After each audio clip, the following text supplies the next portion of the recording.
எல்லாரும் ஒரு மனதோடு அழைப்போமாக. Praise Lord pastor. Praise Lord sister. Praise Lord pastor. வாருங்கள், வந்து உங்களோட வார்த்தையை பகிர்ந்து கொள்ளுங்க. ஆமென். கர்த்தருடைய பரிசுத்த நாமம் மையப்படுவதாக. இந்த வேளையிலே மீண்டுமாய் சங்கமம் வானொலி மூலியமாய் உங்கள் அனைவரையும் கிறிஸ்துவுக்குள்ளாய் நான் சந்திப்பதில் மிகுந்த பெருமகிழ்ச்சி அடைகிறேன். நான் ஜெபித்து கர்த்தருடைய வார்த்தைக்கு நேராய் நாம் கடந்து செல்வோம். அன்பின் இரக்கமும் உருக்கமும் நிறைந்த பரலோகத்தின் நல்ல பிதாவே, மகா பரிசுத்தமான தேவனை முன்னிட்டு துதிக்கிறோம் ஆண்டவரே. கர்த்தாவே, இந்த வேலைக்காய் மை ஸ்தோத்தரிக்கிறோம் ஆண்டவரே. உடைய வசனங்களை அனுப்பி தருவீராக. உங்களுக்கு தேவ ஜனங்களை குணமாக்குகிற வசனங்கள் ஆண்டவரே, அவர் அழிவுக்கு தப்பி வசனங்கள், அதில் போஷிக்கிற வசனங்களை எங்கள் மத்தியில் நீ அனுப்பி தருவீராக. உடைய வசனத்தை கொண்டு எங்களை போஷியும் என்னை மரத்தினை வெளிப்படுத்த வேண்டுமாய் ஜெபிக்கிறோம் ஆண்டவரே. உங்களுடைய கரத்தில் நாம் போடுகிறோம். ரட்சகர் இயேசு நாமத்தில் ஜெபிக்கிறோம் ஜீவனுள்ள நல்ல பிதாவே, ஆமென்.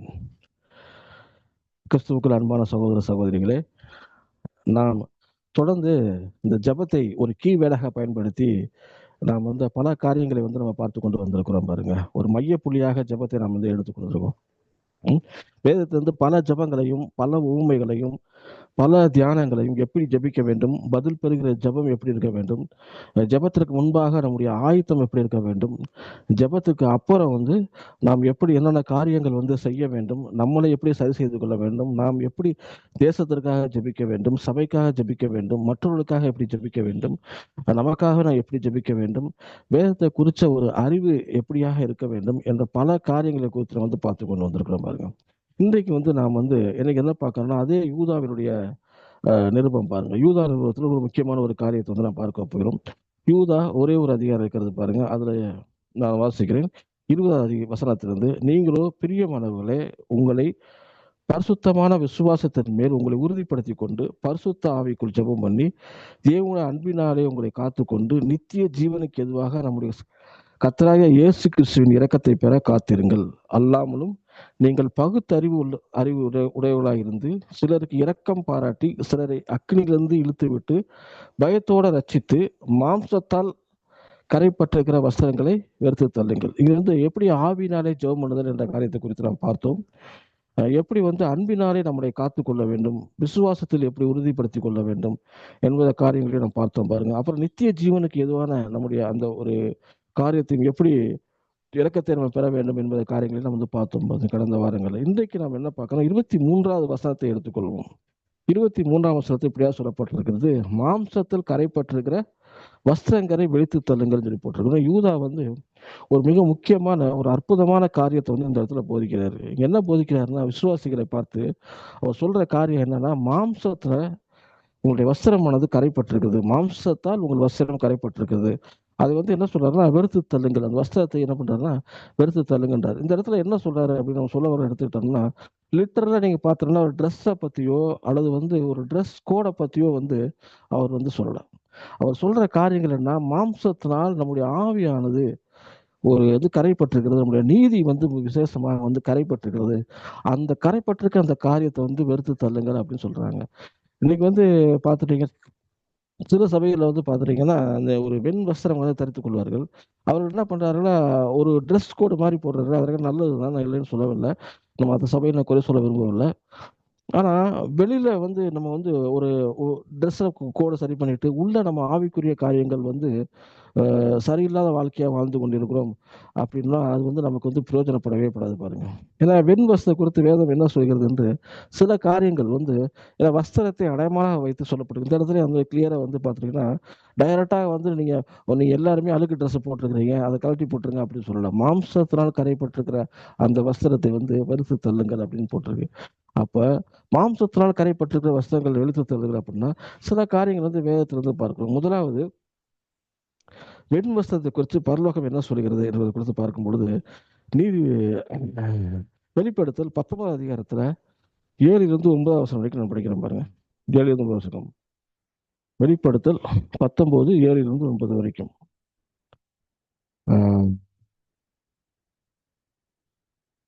நீங்கள் சந்தோஷப்பட்டு களி கூர்ந்து அவருக்கு துதி செலுத்த கடவும். ஆட்டுக்குட்டியானுடைய கல்யாணம் வந்தது, அவருடைய மனைவி தன்னை ஆயத்தப்படுத்தினாள் என்று சொல்ல கேட்டேன். சுத்தமும் பிரகாசமான வெள்ளிய வஸ்திரம் தரித்துக் கொள்ளும்படி அவர்களுக்கு அளிக்கப்பட்டது. அந்த வெள்ளிய வஸ்திரம் பரிசுத்தவான்களுடைய நீதிகளே. பின்னும் அவர் என்னை நோக்கி, ஆட்டுக்குட்டியார்களின் கல்யாணத்துக்கு விருந்துக்கு ஆயத்தப்படுத்தவர்கள் பாக்கியவான்கள் என்று எழுது. மேலும் இவைகள் தேவனுடைய சத்தியமான வஸ்திரங்கள் என்று என்னுடனே சொன்னார். இங்க பாருங்க, இந்த இடத்துல வந்து வேதத்துல இறுதியா நடக்கிற ஒரு காரியம் வந்து சொல்லப்பட்டிருக்கு பாருங்க. பிரதான ஜனங்களை பார்த்து சொல்றாரு, அவர்களுக்கு வந்து நீதியின் வெண் வஸ்திரத்தை வந்து கொடுங்க அப்படின்றாரு. அந்த வெண் வஸ்திரமானது வந்து ஒரு ஆவிக்குரிய அடையாளமா எடுத்துக்கொள்ளப்படுகிறது பாருங்க. அது எப்படி எடுத்துக்கொள்ளப்படுறா, நீதியின் வெண் வஸ்திரம் அப்படின்னு எழுதுகிறது. அப்படின்னா என்ன அர்த்தம் அப்படின்னா, தேவன் வந்து நமக்கு ஒரு ஒரு சால்வையை, ஒரு வெண் வஸ்திரத்தை நமக்கு வந்து போர்த்துகிறார் பாருங்க. அது எப்பேற்பட்ட வஸ்திரமா இருக்குன்னா, நீதிக்குரிய காரியங்களாக இருக்கிறது பாருங்க. இது வந்து லிட்டரலா வந்து பாத்துட்டீங்கன்னா, நம்ம வந்து ஒயிட் ட்ரெஸ் அப்படின்னு சொல்லி நம்ம எடுத்துக்க முடியாது பார்த்துக்கோங்க. அந்த இடத்துல வந்து நாம் எடுக்கும்போது ஆவிக்குரிய காரியங்களை எடுக்க வேண்டும். நம்முடைய வாழ்க்கையிலே தேவ நீதி உடையவர்களா இருக்க வேண்டும். ஏன்னா அவருடைய கல்யாணத்துக்கு அழைக்கப்பட்டிருக்கிற நாம் தேவ நீதி உடையவர்களா இருக்க வேண்டும். அவருடைய சமூகத்துல இருக்கிறோம். நம்ம வந்து ஒரு சபைக்கு போகலாம், ஒரு வீட்டில் இருக்கலாம், ஒரு ஆஃபீஸில் இருக்கலாம். ஆனால் எந்நேரமே கர்த்தர் நம்மளை பார்த்து கொண்டு இருக்கிறார். எந்நேரமே வந்து அவருடைய கிட்டத்தட்ட வந்து உண்மையை சொன்னோம்னா அவருடைய சமூகத்துல தான், அவருடைய கண் பார்வையில தான், அவருடைய பிரசனத்தின் கீழே தான் நம்ம வாழ்ந்து கொண்டிருக்கிறோம். அவருடைய கண்கள் வந்து நம்மளை எப்பொழுதும் நோக்கி கொண்டே இருக்கிறது பாருங்க. அப்பொழுது நாம் நம்முடைய வாழ்க்கையிலே சில அந்த மாம்சத்தினால் கரைப்பட்டிருக்க காரியங்கள், ஏன்னா நம்ம வந்து உலகத்துல இருக்கிறோம். நம்ம வந்து உலகத்தார் கிடையாது. ஆனாலும் உலகத்தினுடைய கரைகள், உலகத்தினுடைய பாவ காரியங்கள், உலகத்துடைய சில சிந்தனைகள் நம்ம இடத்துல வந்து என்ன பண்றதுன்னா அப்படியே வந்து இருக்கிறது பாருங்க. அது வந்து பாருங்க, நம்ம அதோட தான் வந்து உலகத்துல வாழ்கிறோம், வீட்டிலே வாழ்கிறோம், சபைக்கு செல்கிறோம், வேலை ஸ்தலங்களுக்கு செல்கிறோம். ஆனா அந்த ஒரு நீதியின் வெண் வஸ்திரங்களை தரித்துக் கொள்ளும் பொழுது நம்முடைய வாழ்க்கை மாறுகிறது பாருங்க. நீங்க எடுத்துக்காட்டா எடுத்துட்டோம்னா, நான் இந்த ஒரு white and white pant shirt போடுறேன்னு வச்சுக்கோங்களேன், என்னால வந்து ஒரு தரையில உட்கார முடியாது. ஏன் உட்கார முடியாதுன்னா, தரையில் உள்ள அழுக்கானது அந்த ட்ரெஸ் ஆனது பரவும். இதுவே வந்து நான் வந்து இங்க இந்தியா பகுதியில் லுங்கின்னு அல்லது கைலின்னு சொல்லுவாங்க, அது கட்டினாலோ அல்லது ஷார்ட்ஸ் போட்டிருந்தாலும் நான் என்ன பண்ணி எங்க வேணாலும் உட்காரலாம். அப்ப நான் அதே ஆளுதான். ஆனா நான் போட்டிருக்கிற ட்ரெஸ் தான் வந்து நான் என்ன செய்ய வேண்டும், நான் எப்படியா இருக்க வேண்டும் என்ற காரியங்கள் வந்து தீர்மானப்படுகிறது பாருங்க. நாம் ரட்சிக்கப்படும் பொழுது கர்த்தர் என்ன பண்ணாருன்னா, நம்முடைய பாவ அந்த கரைகளை எடுத்து போட்டு நமக்கு வந்து ஒரு நீதியின் வெண் வஸ்திரங்களை தருகிறார். பரலோகத்துல மட்டும் கிடையாது, இந்த பூமியிலே நாம் என்றைக்கு ரட்சிக்கப்படுகிறோமோ, என்னைக்கு கிறிஸ்துவுக்குள்ளே நாம் வளர்கிறோமோ, என்னைக்கு வந்து தேவனுடைய வசனத்தின்படி நம்ம ஒவ்வொரு நாளும் போடும் பொழுது நம்முடைய வாழ்க்கையில வந்து ஒரு நீதியின் வெண் வஸ்திரம் வந்து நம்மளை கவரப் பண்ணுது பாருங்க. அந்த வெண் வஸ்திரத்தோட தான் போறோம். இப்போ நம்ம வந்து நம்ம நினைச்சா வந்து எதையும் செய்ய முடியாது. நம்மளால செய்ய முடியும். ஆனா நம்ம செஞ்சோம்னா நமக்கு வந்து ஒரு வந்து தகுதி கிடையாது பாருங்க. நீங்க வந்து பவுல் அருமையா எப்படியோ ஒரு சொல்றாரு பாருங்களேன். 1 கொரிந்தியர்ல 1 கொரிந்தியர் நான் வாசிக்கிறேன் பாருங்க. 10வது அதிகாரத்துல 23வது வசனத்துல எப்படியா சொல்றாரு, நான் வாசிக்கிறேன். 1 கொரிந்தியர் 10:23. எல்லாவற்றையும் அனுபவிக்க எனக்கு அதிகாரம் உண்டு, ஆயினும் எல்லாம் தகுதியிராது. எல்லாவற்றையும் அனுபவிக்க எனக்கு அதிகாரம் உண்டு, ஆயினால் ஆயிலும் எல்லாம் பக்தி விருத்தியை உண்டாக்காது. இந்த இடத்துல பாருங்க, பவுல் வந்து ஒரு அருமையான ஒரு காரியத்தை சொல்றாரு. நான் வந்து உலகத்துல தான் வாழ்றேன், உலகத்தார் மாதிரி என்னால் இருக்க முடியும், உலகத்தார் மாதிரி சில காரியங்களை செய்ய முடியும், ஆனாலும் இதெல்லாம் எனக்கு தகுதியான்னு பார்க்குறாரு. அது எனக்கு தகுதியே கிடையாது. அது என்னுடைய வாழ்க்கையில் பக்தி விருத்தியை உண்டாக்காது. ஏன்னா எனக்குள்ள வந்து கர்த்தர் என்ன பண்றாரு, ஒரு ஒரு ஒரு நீதியின் வெண்வஸ்திரம், ஒரு நீதியின் சால்வையை நான் தரித்து கொண்டிருக்கிறேன். என்னுடைய வாழ்க்கையில் நான் உலகத்தாரோடு இருந்தாலும், உலகத்தோடு இருந்தாலும் அவர்கள் மாதிரி என்னால் வந்து வாழ முடியாது. அவர்கள் செய்யற ஒரு காரியங்களை என்னால் வந்து செய்ய முடியாது. ஆனா அவர் சொல்றாருன்னா, செய்ய முடியாதுன்னு சொல்றதை விட என்னால முடியும், பட் எனக்கு அது தகுதி கிடையாது. என்னுடைய தகுதி என்ன? நான் நீதியின் வெண்வசம் தரித்து கொண்டிருக்கிறேன். நான் வந்து பரிசுத்தமான ஒரு வாழ்க்கையை வாழ்ந்து கொண்டிருக்கிறேன். இந்த உலகத்தோடு உள்ள வாழ்க்கை கிடையாது. என்னுடைய வாழ்க்கை மேலான ஒரு வாழ்க்கை, ஒரு கிறிஸ்துவ உள்ள வாழ்க்கை, சத்தியத்தின்படி வாழ்ற வாழ்க்கை, விசுவாசத்தின்படி வாழ்ற வாழ்க்கை. என்னால இந்த உலகத்தாரோடு சேர்ந்து என்ன பண்றது, ஒத்துக்கு சில காரியங்கள் வந்து போக முடியாது. அப்படி போனேன் அப்படின்னா நான் வந்து என்னை அவமானப்படுத்துறதுல, நான் போட்டிருக்கிற அந்த வஸ்திரத்தை என்ன பண்ணிடுறேன், அவமானப்படுத்துகிறேன். நான் பழைய ஆளு தான். ஆனா எனக்கெல்லாம் மேல இருக்கிற வஸ்திரம் தான் நான் யார் என்று, நான் எப்படி நடக்க வேண்டும் என்று, எப்படி வந்து நாம் கிறிஸ்துவுக்காய் வாழ வேண்டும் என்பது தீர்மானிக்கப்படுகிறது பாருங்க. அதுதான் ரொம்ப ரொம்ப முக்கியமான ஒரு காரியங்கள் வந்து வேதத்துல இருந்து நம்ம வந்து பார்க்கிறோம் பாருங்க. இதுல நீங்க பாத்துட்டீங்கன்னா இன்னொரு உவமை சொல்றேன் பாருங்க. பழைய ஏற்பாட்டுல இருந்து சகரியா 3வது அதிகாரத்துல பாருங்க. சகரியா 3வது அதிகாரத்துல ஆஹ் சகரியா 3 1:5 1வது வசனத்துல 5வது வசனம் பாதிக்கிறேங்க. அவர் பிரதான ஆசாரியனாகிய யோசுவாவை எனக்கு காண்பித்தார். சகரியாவுக்கு வந்து தரிசனத்தை வந்து கண்டாகிறது. அதில் என்ன சொல்றாருன்னா, அவன் கர்த்தருடைய தூதனுக்கு முன்பாக நின்றான். சாத்தான் அவனுக்கு விரோதம் செய்ய அவன் வலது பக்கத்தில் நின்றான். அப்பொழுது கர்த்தர் சாத்தானை நோக்கி, கர்த்தர் உன்னை கடிந்து கொள்வாராக. சாத்தானே, எருசலேமை தெரிந்து கொண்ட கர்த்தர் உன்னை கடந்து கொள்வாராக. இவன் அக்கினியிலிருந்து தப்புவிக்கப்பட்ட கொல்லி அல்லவா என்றார். யோசுவாவெனில் அழுக்கு வஸ்திரம் தரித்தவனாய் தூதனுக்கு முன்பாக நின்றிருந்தான். 5வது வசனம் வரைக்கும். அவர் தமதுக்கு முன்பாக நிற்கிறவர்களை நோக்கி, இவன் மேல் இருக்கிற அழுக்கு வஸ்திரத்தை களைந்து போடுங்கள் என்றார். பின்பு அவனை நோக்கி, பார், நான் உன் அக்கிரமத்தை உன்னிலிருந்து நீக்கி செய்து உன் சிறந்த வஸ்திரத்தை தரித்தேன் என்றார். அவன் சிரசின் மேல் சுத்தமான பாகையை வைப்பார்கள் என்பார்கள். அப்பொழுது சுத்தமான பாகையை அவன் சிரசின் மேல் வைத்து அவனுக்குரிய வஸ்திரங்களை தெரித்தார். கர்த்தருடைய தூதன் அங்கே நின்றார். இந்த இடத்துல பாருங்க, கிளியரா இப்படியாக போட்டிருக்கு பாருங்க. அவர்கிட்ட அவனுடைய அக்கிரமங்களை நீங்கும்படி செய்தான் போட்டு. அழுக்கு வஸ்திரம் தெரிவது தரிசனம். இந்த தரிசனத்துல பிரதான ஒரு ஆசாரியன் பாருங்க. இது நீங்க எப்ப பாத்துட்டீங்கன்னா, இந்த சகரியா அப்படிங்கிற தீர்க்கதரிசி ஆக்சுவலா பாபிலோன்ல பிறப்பாரு. தரியு அரசன் அந்த காலத்துல ஊழியம் செய்வாரு. கோரேஸ்னால இவர் என்ன பண்றாருன்னா, இவர் எருசலேமுக்கு அனுப்பப்படுகிறாரு. என்ன நடக்குன்னா, செருபாபேலை வைத்து அந்த ஆலயத்தை கட்டுகிறார்கள். அந்த ஆலயத்தை கட்டி முடித்து பிரதிஷ்டை செய்ய வேணும். அந்த இடத்துல இந்த சகரியா தீர்க்கதரிசி ஊழியம் செய்து கொண்டிருக்கிறாரு. அந்த இடத்துல பிரதான ஆசிரியன் யாரா இருக்காருன்னு பார்த்தோம்னா யோசுவா இருக்கிறாரு. இந்த பிரதான ஆசாரியர்கள் யாரை ரெப்ரசென்ட் பண்றாங்கன்னா, ஜனங்களை ரெப்ரசென்ட் பண்றாங்க. இவர் தனிப்பட்ட முறையில் பிரதான ஆசிரியர் யோசுவாவை தேவன் குற்றம் சொல்லவில்லை. இவர் ஜனங்களை ஒரு ரெப்ரசென்ட் பண்றார்கள். அது மட்டும் கிடையாது, இன்னைக்கு ஒரு ஆலயத்தை பிரதிஷ்டை செய்ய வேண்டும். இந்த ஆலயம் பிரதிஷ்டை பண்ணுறது ஜனங்களும் பரிசுத்தப்படுத்த வேண்டும். ஜனங்கள் பரிசுத்தப்படுத்த வேண்டும். ஜனங்கள் சீர் செய்ய வேண்டும். ஏன்னா அவங்க பாபிலோனிலிருந்து வரும்பொழுது சில அந்நிய காரியங்களையும் அவர்கள் எடுத்துக்கொண்டு வந்து விட்டார் பாருங்க. எடுத்துனா அந்நிய அந்த பாரம்பரியம் பிடித்து கொண்டார்கள். அந்நிய செறிவாக அவர்கள் சீர் செய்ய வேண்டும். அவர்கள் அதை ரெப்ரசன்ட் பண்றதா இந்த இடத்துல யாரை காமிக்கிறார் அப்படின்னு நீங்க பாத்துட்டீங்கன்னா, யோசுவாவை காமிக்கிறார். இந்த பரிசுத்த இந்த தலைமை ஆசாரியா இருந்தார். அவரை காமிக்கும் போது அழுக்கு வஸ்திரம் தரித்தான்றாரு. அதுக்கப்புறம் சொல்றாரு, அவன்கிட்ட அவனுடைய அக்கிரமத்தில் நீங்கும்படி செய்தேன், அவனுக்கு வேற வஸ்திரம் தரித்துக் கொள்கின்றார். அப்ப அந்த அழுக்கு வஸ்திரம் எதற்கு அடையாளமா இருக்கு அப்படின்னா, அவனுடைய வாழ்க்கையில ஏற்படுகிற அக்கரங்கள், அந்த யூத ஜனங்கள்ல காணப்படுகிற பாவங்கள், அக்கிரமங்களுக்கு இவர் ரெப்ரசென்ட் பண்றாரு அப்படின்னு தான் காமிக்குது. இதைத்தான் யூதா அந்த இடத்துல சொல்றாரு, உங்களை அழுக்கு வஸ்திரங்களை என்ன பண்றாரு, மாம்சத்தினால் கரைப்பட்டிருக்கும் அழுக்கு வஸ்திரங்கள் எடுத்து தள்ளுங்கன்றாரு. இதைத்தான் இந்த இடத்துல ரொம்ப கிளியரா சகரியாவுக்கு தரிசனத்துல கர்த்தர் காமிக்கிறாரு. யோசுவா இது ரெப்ரசென்ட் பண்ற யூத ஜனங்களை அவர்கள் அவரோட பாவ வாழ்க்கை அழுக்கு வஸ்திரமாய் இருக்கிறது. அதை தரித்தவனாய் தேவ சமூகத்திலே நிற்கிறான்.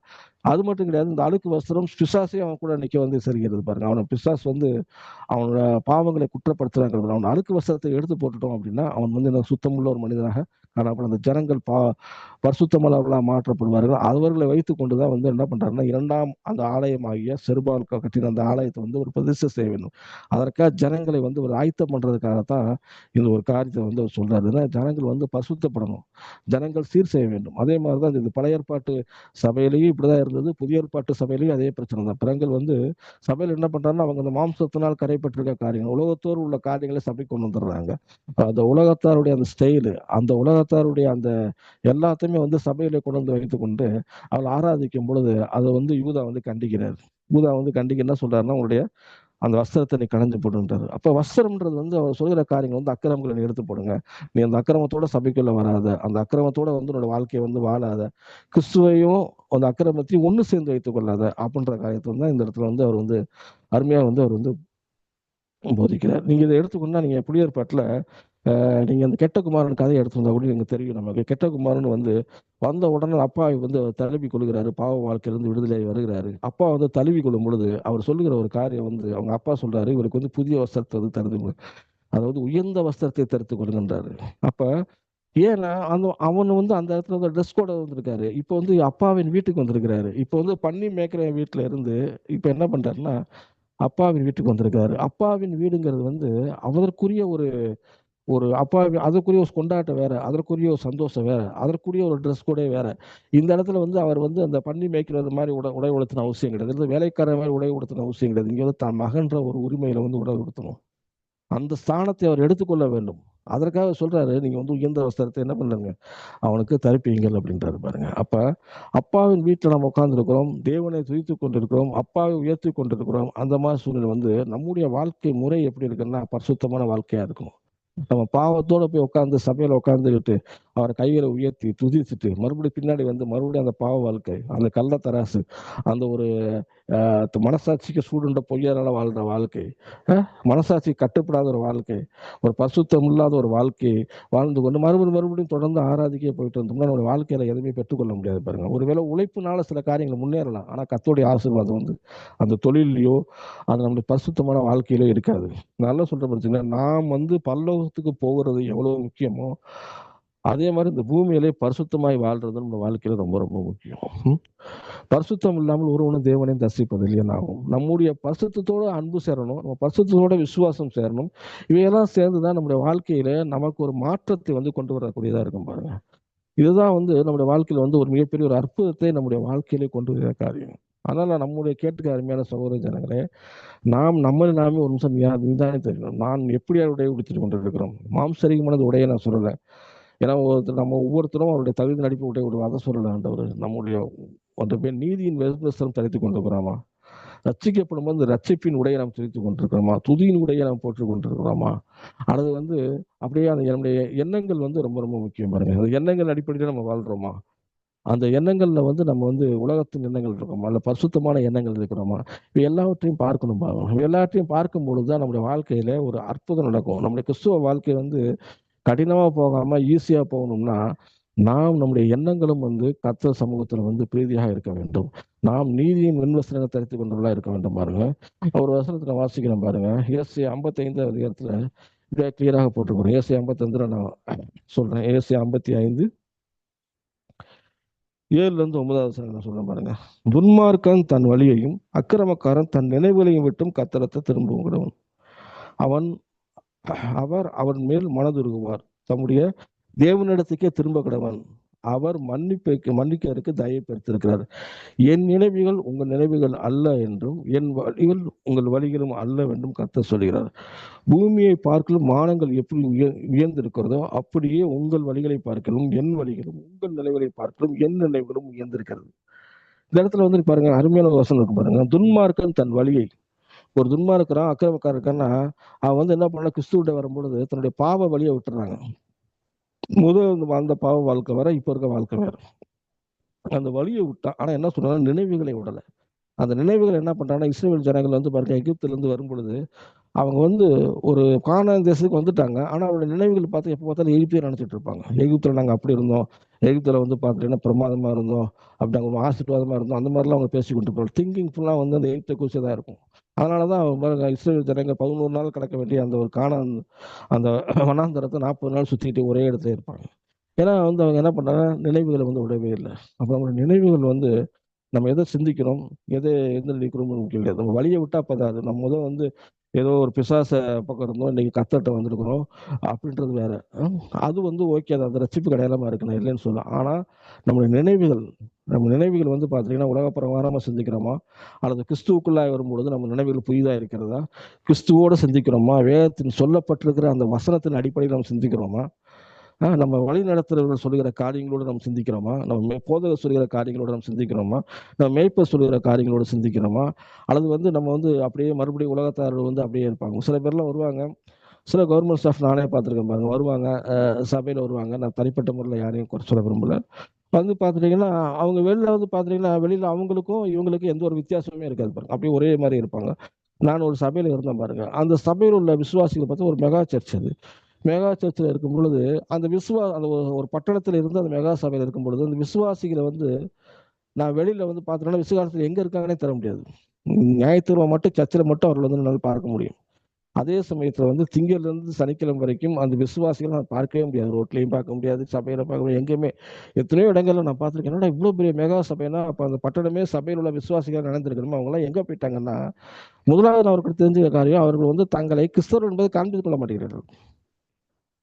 அவர் அப்படியே உலகத்தாரோட ஒத்து போய் அப்படியே தான் இருக்கிறாங்க. அவர்கள் ஒரு எண்ணங்கள் நினைவுகள்லாம் பார்த்து உலகத்தார் மாதிரி உழைக்கணும், உலகத்தார் மாதிரி இருக்கணும், உலகத்தார் மாதிரியே வந்து அவர்கள் பணத்துக்கு பின்னாடி போகிறது, பணத்தை சம்பாதிக்கிறது, பணம் தான் பெரிதா என்று நினைத்துக் கொள்வது, அப்படியே அந்த உலக ஆசீர்வாதத்துக்குள்ளேயே போகிறதுனால அவர்களை எங்களால் அடையாளப்படுத்தவே முடியல, என்னால் கண்டுபிடிக்கவே முடியல என்னால்.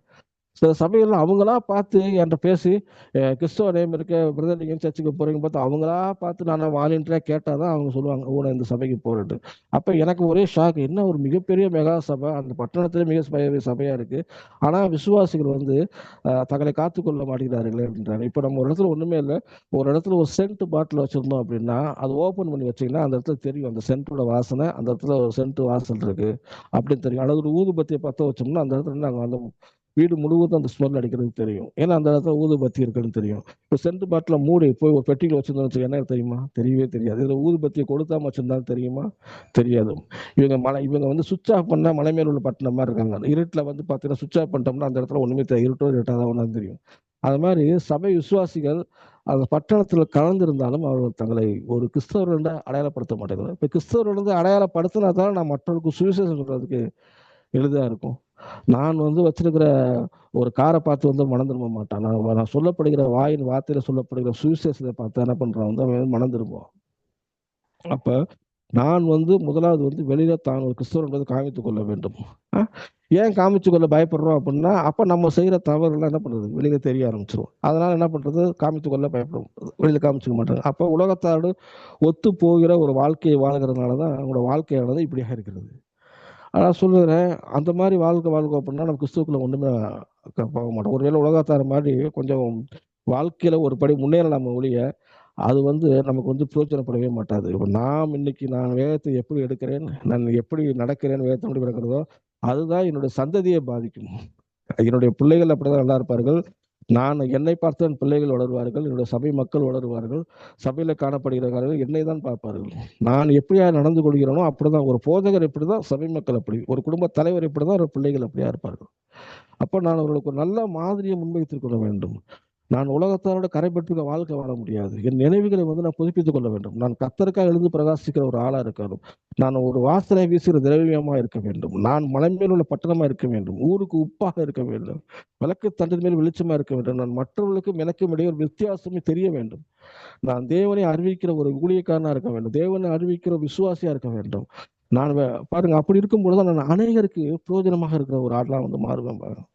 அதனால தான் சொல்றாரு இந்த மாம்சத்துக்கான கரைப்பட்டுக்கு இந்த அக்கிரமான காரியங்கள் எப்படி வந்து அந்த பிரதான ஆசிரியர் யோசுவாவை பார்த்து சகரியாட்ட சொல்றாரு அவளோட வஸ்திரங்களை கழட்டி போடுன்ற மாதிரி நாம் வந்து ரெப்ரசன்ட் பண்றோம், தேவனை ரெப்ரசன்ட் பண்ற ஒரு ஆளா இருக்கிறோம். நாம் அழுக்கு வஸ்திரம் தடுத்துடக்கூடாது. நம்ம வாழ்க்கை பாவம் நிறைந்த வாழ்க்கையில இருக்கக்கூடாது. பிறகு நாம் அதை என்ன பண்ணணும்னா கழட்டி எறிய வேண்டும், தூக்கி எறிய வேண்டும். நம்ம கத்தர் கொடுத்துக்க நீதி வஸ்திரத்தை நிரந்தரங்களா இருக்க வேண்டும். பார்த்துக்கணும். ஒரு ஊமையை வந்து வேதத்தை வந்து வாசிப்போம் பாருங்க. மத்தேயு 22 ஒரு உதவி எழுந்து இப்படியா இருக்கு பாருங்க. மத்தேயு 22 நான் வாசிக்கிறேன். மத்தேயு 22 1-14 வரைக்கும் நான் வாசிக்கிறேன் பாருங்க. 2 பரலோக ராஜ்யம் குமாரனுக்கு கல்யாணம் செய்த ஒரு ராஜாவுக்கு ஒப்பாயிருக்கிறது. அழைக்கப்பட்டவர்கள் கல்யாண விருந்துக்கு வர சொல்லும்படி அவன் தன் ஊழியக்காரரை அனுப்பினான். அவர்களும் அவர்கள் மனதில் இருந்தார்கள். அப்பொழுது அவர்கள் வேறு ஊழியக்காரரை அனுப்பி நீங்கள் போய் இதோ என் விருந்தை ஆயத்தப்படுத்தினேன், என் எருதுகளும் கொளுத்த ஜந்துக்களும் அடிக்கப்பட்டதை எல்லாம் ஆயத்தமா இருக்கிறது, கல்யாணத்துக்கு வாருங்கள் என்று அழைக்கப்பட்டவர்களுக்கு சொல்லுங்கள் என்று அனுப்பினார். அழைக்கப்பட்டவர்களும் அதை அசட்டை பண்ணி ஒருவன் தன் வயலுக்கும் ஒருவன் தன் வியாபாரத்துக்கும் போய்விட்டார். மற்றவர்கள் அவன் ஊழியக்காரரை பிடித்து அவமானப்படுத்தி கொலை செய்தார்கள். இது பாருங்க, இது பழைய ஏற்பாட்டு ஒரு காரியத்தை வந்து ஒரு அடையாளப்படுத்தி ஒரு காண்பிக்கிறார். ஒரு பரலோக ராஜ்யம்னா ரொம்ப சிம்பிள் தாங்க. ஒரு கிறிஸ்தவ வாழ்க்கை, ஒரு ஆவிக்குரிய கிறிஸ்தவ வாழ்க்கை, ஒரு வெற்றி உள்ள ஒரு கிறிஸ்தவ வாழ்க்கை, இந்த பூமியில நம்ம வாழ்கிற ஒரு வாழ்க்கையை வந்து எப்பேற்பட்டதுக்கு அடையாளமா இருக்கு அப்படின்னு சொல்றாரு. தன் மகனுக்கு ஆயத்தம் பண்ற ஒரு எஜமான் பாருங்க, தன்னுடைய மகனுக்காக ஒரு கல்யாணத்தை ஆயத்தம் பண்றாரு. யாரெல்லாம் அழைக்கப்பட்டவர்களோ, யாருக்கெல்லாம் இன்வைட் பண்ணிடுறாங்களோ எல்லாத்தையும் அழைக்கிறாரு. இது வந்து எப்படி இருக்குன்னா பரலோகத்துல, அதாவது பழைய ஏற்பாட்டுல வந்து யூதர்கள் இஸ்ரவேல் இவர்களுக்காக வந்து ரட்சிப்பு வைத்து ஆயத்தமா இருந்துச்சு பாருங்க. அவர் ரட்சிப்பை கூறதுக்காக வந்து என்ன பண்றாரு, அநேக தீர்க்கதரிசிகள் அநேக ராஜாக்கள் தலைவர்களை எழுப்புறாரு, ஜட்ஜஸ் எழுப்புறாரு.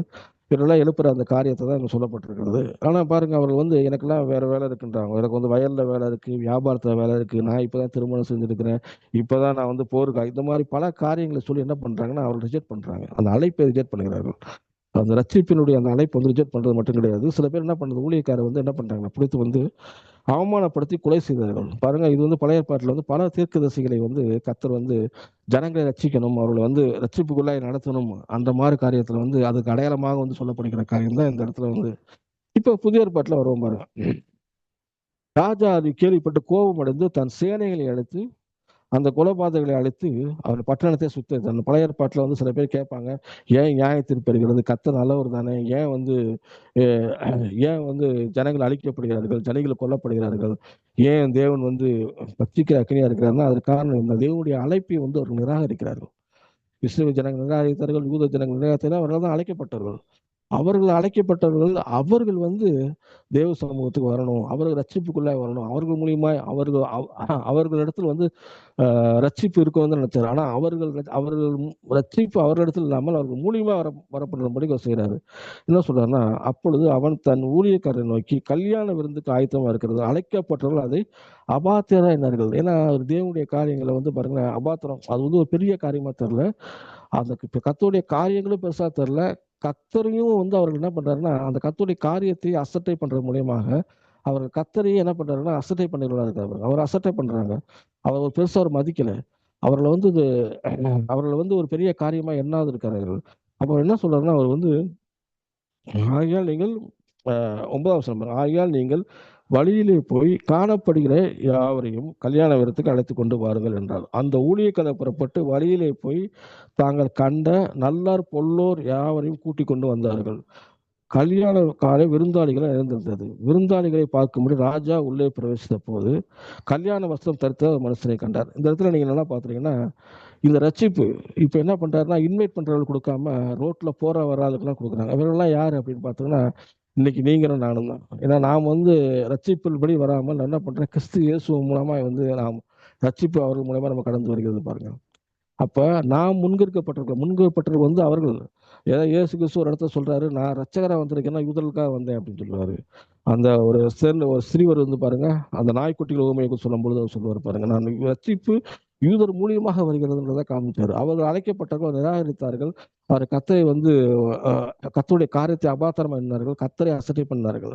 அதனால என்ன ஆச்சு, இன்னைக்கு ரட்சிப்பு உங்களுக்கு எனக்கு கடந்து வந்துருச்சு. இன்னைக்கு நீங்கள் நானும் தகுதி இல்லாதவர்கள், அழைக்கப்படாதவர்கள், அவருடைய சமூகத்திலே போக முடியாது. ஆனால் ரட்சிப்பு, கர்த்தருடைய ரட்சிப்பு இன்றைக்கு இந்த வசனத்தின் மூலியமா உங்களை என்ன பண்றது தேடி வந்திருக்கிறது பாருங்க. கிறிஸ்து இயேசு அவர் ரத்தத்தின் அடிப்படையில இன்னைக்கு நாம் வந்து அழைக்கப்பட்டவர்களாய் கல்யாண விருந்துக்கு போய் உட்கார்ந்துருக்கிறோம். இதை சொல்றாரு, தேவன் வந்து நம்மளை பார்க்கும் பொழுது ஒருத்தர் வந்து கல்யாண வஸ்திரமே தர்பிக்கிறவராரு. அப்ப பன்னெண்டாவது சொல்றாரு, சிநேகிதனை நீ கல்யாண வஸ்திரம் இங்கே எப்படி வந்தா என்று கேட்டார். அதற்கு அவன் பேசாமல் இருந்தான். அப்பொழுது ராஜா பணிவிடைக்காரரை நோக்கி இவனை கையும் காலும் கட்டி கொண்டு போய் அழுகையும் பள்ளத்தாக்கும் உள்ள இடத்துக்கு புறமான இடத்திற்கு போடுங்கள் என்றார். அந்தபடியே அழைக்கப்பட்டவர்கள் தெரிந்து கொள்ளப்பட்டவர்கள் சிலந்தார். இந்த இடத்துல பாருங்க, ரட்சிப்பிற்காக சொல்லும் பொழுது ஒரு மனிதன் கல்யாண வஸ்திரம் தரிப்பிக்க ஆரம்பிட்டிருக்காரு. இந்த இடத்துல வந்து லிட்டரலி ட்ரெஸ் கோட வந்து சொல்லல பாருங்க. அவன் வந்து அபாத்திரனாய் மறுபடியும் இப்ப ஏற்கனவே உள்ள மாதிரி யூத ஜனங்கள் மாதிரியோ இதனாலும் அபாத்திரமாய் தேவனை ஒரு மிகப்பெரிய ஒரு பணக்காரோட ஆலயத்துக்கு ஒரு இதுக்கு போயிருக்கிறோம், ஒரு கல்யாணத்துக்கு போயிருக்கிறோம்னா அதற்கேற்ற அவர் வந்து உடை அணியாமல் அவரை அவமானப்படுத்துகிற காரியமாய் வந்து இவர் போய் உட்காந்துருக்கோம். இன்னைக்கு வந்து சபையில இன்னைக்கு பெரும்பாலும் இதைத்தான் வந்து யூதா அந்த இடத்துல வந்து கண்டிக்கிறாரு. நீங்க சபையில வந்து மாம்சத்தினால் கரைப்பட்டிருக்கிற வஸ்திரத்தை போட்டு வந்து உட்கார்ந்து இருக்கிறீங்க. இது வந்து ஒரு சபைன்றது வந்து ஒரு கொண்டாட்டம் நிறைந்த இடம், வந்து அப்பாவின் வீடு. இது வந்து ஒரு பரிசுத்தம் உள்ள ஒரு வீடு, ஒரு பரிசுத்தமான இடம். இந்த இடத்துல வந்து நாம் வந்து எப்படி இருக்குன்னா மாம்சத்தில் கரைப்பட்டிருக்கிற இந்த வஸ்திரங்கள் இருக்கக்கூடாது. நான் வெளியில என்ன ட்ரெஸ் போடுறோம், எவ்வளவு விலைக்கு போடுறோம், அதெல்லாம் முக்கியம் கிடையாது. எவ்வளவு லோ விலை கம்மியா கூட வாங்கி போடலாம், அதெல்லாம் பிளாட்ஃபார்ம்ல கூட துணி வாங்கிட்டு வந்து போடலாம். அதெல்லாம் தேவன் வந்து பார்க்கல. கர்த்தர் பார்க்கிற காரியங்கள் வந்து அதற்கு பின்னே இருக்கிற நம்முடைய எண்ணங்களில் அந்த மாம்சத்தினால் கரைப்பட்டிருக்கிற வஸ்திரங்களை போட்டிருக்கோம். அவர் நீதியின் ஆடையை நமக்கு கொடுத்திருக்காரு, ரட்சிப்பின் ஆடையை நமக்கு கொடுத்திருக்கிறார், துதியின் ஆடையை கொடுத்திருக்காரு. அதை போட்டுட்டு தான் வேதத்துக்கு சபைக்கு வரணுன்றார். அதைத்தான் வந்து அவர் சொல்றாரு. ஏன்னா அந்த மாதிரி வந்து நம்ம வரும் பொழுது ஈஸியா நம்ம வந்து இந்த மாம்சத்தினால் கரைப்பட்டிருக்கிற அந்த காரியங்களோட வரும் பொழுது இந்த அக்கிரம காரியங்களை அந்த யோசுவாட்ட சொல்றாரு பாருங்க, மாம்சத்தினால் கரைப்பட்டிருக்கிற அந்த அக்கிரமங்களை வந்து அவற்றை எடுத்து போடுங்கன்ற மாதிரி இந்த மாதிரி காரியங்களோடு தேவ சமூகத்தில் நாம் வரும்பொழுது பிசாசு ஈஸியாக நம்மளை வந்து கையில் போட்டுவான் பாருங்க. பிசாசு வந்து அதை தான் அவன் பார்த்துட்டு இருப்பான். வந்து யார் வந்து உலகத்தார ஒத்து போறா, யார் உலகத்தாரோட சிந்தனையில் இருக்கிறா, அவர்கள தான் வந்து அவன் பயன்படுத்துவான். அவன்கிட்ட வந்து பாருங்களேன், பரிசுத்த சிந்தனையோடு இருக்கிறார்கள், தேவனுக்கு ராஜ்யத்துக்கு ஏற்ற சிந்தனைகள் இருக்கார்கள், தேவனுக்கு ஏற்ற காரியங்களை சிந்திக்கிற ஆள்கிட்ட வந்து அவன் போக மாட்டான். ஏன்னா அவன்கிட்ட வந்து அவனுடைய விஷயம் வந்து எடுபடாது. ஆனால் இவள்கிட்ட வந்து ஈஸியாக வந்து அவனை டைவெர்ட் பண்ணி கொண்டு போயிடலாம். அதைத்தான் அவன் சொல்றாரு, சபைக்குள்ள வருகிறவர்கள் யூதா கண்டிக்கும் போது அந்த மாதிரி வஸ்திரம் தைத்து வரக்கூடாது அப்படின்றாரு. அப்ப வாசப்படி ஏசி 55 வருஷம் மாதிரி நம்ம நினைவுகள் அவர் நினைவுகள் இல்லை. நாம நம்முடைய நினைவிலை காட்டும் கர்த்தருடைய நினைவில் உயர்ந்து இருக்கிறது போது நம்முடைய நினைவுகள் நமக்கு முழு 100% அவரளவு சிந்திக்கலாட்டியும் நம்ம நினைவுகள் வேகத்தில் சொல்லப்பட்ட வார்த்தையின்படி சிந்திக்க ஆரம்பிச்சோம் அப்படின்னா நாம் என்ன பண்ணுவோம்னா தேவனுடைய ராஜ்யத்திலே நாம் கட்டுக்குள்ளாக இருப்போம். தேவனுடைய ராஜ்யத்தில் நாம் இருக்கிறது மட்டும் கிடையாது, நாம் அநேகரை நீதிக்குள்ளாக்கலாக இருப்போம். ஏன்னா நாம் நீதியாக இருந்தால் தான் நம்ம அநேக நீதிக்குள்ளாக்க முடியும். நான் பரிசுத்தமாக இருந்தால் தான் அநேகரை வந்து கிறிஸ்துவுக்குள்ளாக நான் ஆதாயப்படுத்த முடியும். நான் சாட்சியாய் வாழ்ந்தா இருக்கிறனால தான் அநேகரை என்ன பண்ணுறேனோ அவர்களை வந்து ஈஸியாக நான் ஆதாயப்படுத்திக் கொள்ளுவேன். நான் வந்து சபைக்கு பிரயோஜனமாக இருக்கிறேன், ஒரு நாட்டில் உட்காந்து நாட்டுக்கு பிரயோஜனமாக இருப்பேன். நான் வந்து ஒரு உடைக்கப்பட்ட பரிமள தைலம் மாதிரி, இயேசுவின் தலையில் உடைக்கப்பட்ட பாருங்க மோதலோட மாதிரி, அவன் உடைக்கப்பட்ட பரிமள தைலம் அந்த வீடு முழுவதும் வாசல் இழந்தபடி மாதிரி என்னுடைய வாழ்க்கை வந்து நம்முடைய வாழ்க்கை வந்து கிறிஸ்துவுக்குள்ள அப்பேற்பட்ட வாழ்க்கையா இருக்க வேண்டும். நீதியின் விசுவாசத்தை கர்த்தர் நம்ம கொடுத்துருக்கிறாரு. நம்முடைய கிறிஸ்துவுக்குள்ள உள்ள வாழ்க்கை வேற, கிறிஸ்துவுக்கு வெளியே இருக்கிற வாழ்க்கை. கிறிஸ்துவுக்கு வெளியில இருக்கிற வாழ்க்கை கிறிஸ்துவுக்குள்ள நம்ம கொண்டு வரவே கூடாது, சபைக்குள்ளேயும் கொண்டு வரவே கூடாது. கர்த்தர் வந்து வெறுக்கிற ஒரு காரியம். கர்த்தர் வந்து நமக்கு வந்து அவர் நம்ம நினைவிலே காட்டும் அவருடைய நினைவுகள் உயர்ந்த நினைவுகள். நாம் போடுற திட்டத்தில்தான் கர்த்தர் போடுற திட்டம் வந்து பெரிய திட்டம் பாருங்க. அந்த திட்டத்தோடு தேவ தரிசனத்தோடு தேவ திட்டத்தோடு நாம் இணைந்திருக்க வேண்டும். நம்முடைய வாழ்க்கையில நம்மளை போட்டிருக்க வஸ்திரம் நீதியும் வின்வசனமா இருக்க வேண்டும். அதற்குரிய சிந்தனை இருக்க வேண்டும். அதற்குரிய ஒரு நடைமுறை வாழ்க்கை நம்ம அப்படியே இருக்க வேண்டும். நாம் ஜெபிப்போம். அன்பின் பரலோக பிதாவே, நன்றியோடு துதிக்கிறோம் ஆண்டவரே. கர்த்தாவே, எங்களுக்காக நீதியின் வெண் வஸ்திரத்தை எங்களுக்கு தரித்திருக்கிறேன் ஆண்டவரே. கர்த்தாவே, என்னுடைய மாம்சத்தெல்லாம் கரைப்பட்டிருக்கிற எங்கள் வஸ்திரங்களை எனக்கு உதவி தள்ளுகிறோம்.